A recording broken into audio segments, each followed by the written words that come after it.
ঈদের দিন থেকে সুপারস্টার শাকিব খানের তাণ্ডব সিনেমাটি দেখতে দর্শকদের উপচে পড়া ভিড়। দেশের শতাধিক প্রেক্ষাগৃহে চলছে তাণ্ডব সিনেমাটি। কিং খানের সিনেমা নিয়ে যখন মাতামাতি তুঙ্গে, তখন তাকে দেখা গেল কোনো প্রেক্ষাগৃহে নয়, পরিবারের সঙ্গে সময় কাটাতে। এই চিত্রনায়ক এবারের ঈদের ছুটিতে সন্তান আবরাম খান জয় ও তার মা চিত্রনায়িকা অপু বিশ্বাসের সঙ্গে বের হয়েছিলেন। এমন একটি ভিডিও সামাজিক যোগাযোগ মাধ্যমে ভাইরাল হয়। ওয়ালটন আবারও মিলিনিয়ার অফারে ওয়ালটন ফ্রিজ কিনে আপনিও হয়ে যেতে পারেন মিলিয়নিয়ার। মিলিনিয়ার ছড়াছড়ি দেশ জুড়ে, এটা শুধু ওয়ালটনই পারে। সেখানে দেখা যায় শাকিব খান তার সন্তান আবরাম খান জয় ও অপু বিশ্বাস একই রকমের মাস্ক পরে গাড়িতে উঠছেন। গাড়ির সামনের আসনে শাকিব খান ও আবরাম খান জয় বসেন, গাড়ির পেছনে ওঠেন অপু বিশ্বাস। ছেলে আবরামের হাতে ছিল একটি ব্যাগ।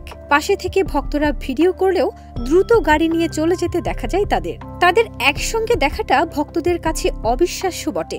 বেশ কিছুদিন ধরেই শোনা যাচ্ছিল তারা এক হচ্ছেন, আবার সেই প্রশ্নই করছেন ভক্তরা। এমন গুঞ্জনের মধ্যেই ভিডিওটিতে তাদের একসঙ্গে দেখার ঘটনাটা চলমান গুঞ্জনকে নতুন করে উস্কে দিল।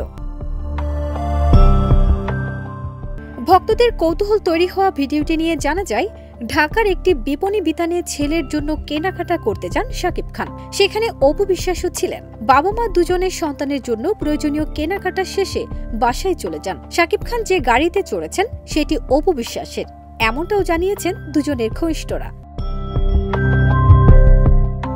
ঘনিষ্ঠ সূত্র আরও জানায়, অপু বিশ্বাসের সঙ্গে শাকিব খানের পরিবারের সম্পর্কটা তুলনামূলক ভালো। শাকিবের মা বাবা এবং বোনের পরিবারের সঙ্গে সম্পর্কটা ঠিকঠাক আছে।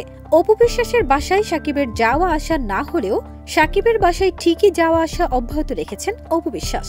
সম্প্রতি সময়ে পত্র পত্রিকা ও বিভিন্ন টেলিভিশন সাক্ষাৎকারে অপু বিশ্বাসের কথা শুনে বোঝা যায় শাকিব খানের পরিবারের সঙ্গে কয়েক বছর ধরে ভালো সময় কাটাচ্ছেন।